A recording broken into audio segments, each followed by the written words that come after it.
जांजगीर चांपा जिला किसान ऋण माफी पत्र बाटे पहुंचे प्रभारी मंत्री प्रेम साय टेकाम पाछू सरकार डहरले सहकारिता विभाग में हुए घोटाला के जांच करवाए के बाद कही से देखो रिपोर्ट।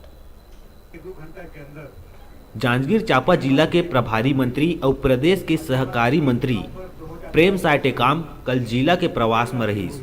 ए दौरान प्रभारी मंत्री नवागढ़ ब्लॉक के ग्राम अमोदा पहुंचीस, जी हाँ, किसान मला ऋण माफी के प्रमाण पत्र के वितरण और नवा बनैया 200 मीट्रिक टन क्षमता के गोदाम के भूमि पूजन करीस। ए दौरान टेकाम कहिस के पाछू सरकार डहाले सहकारिता विभाग में होए घोटाला के जांच करके दोषी ऊपर कड़ा कार्रवाई करे जाही।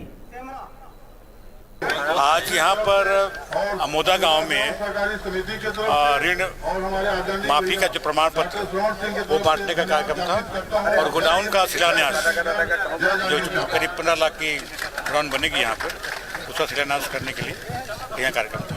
गड़बड़ी हुई है, वहाँ उसकी जांच होगी और उसको ठीक किया जाएगा। उसको बता दें कि पाछू लंबा समय ले सहकारी बैंक में आर्थिक अनियमितता के हजारों शिकायत ऊपर अभी तक कोनो कार्रवाई नहीं करे गए।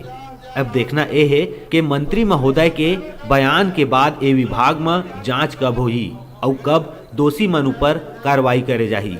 नवागढ़ ले डिजिटल रिपोर्टर आशीष कश्यप के खबर।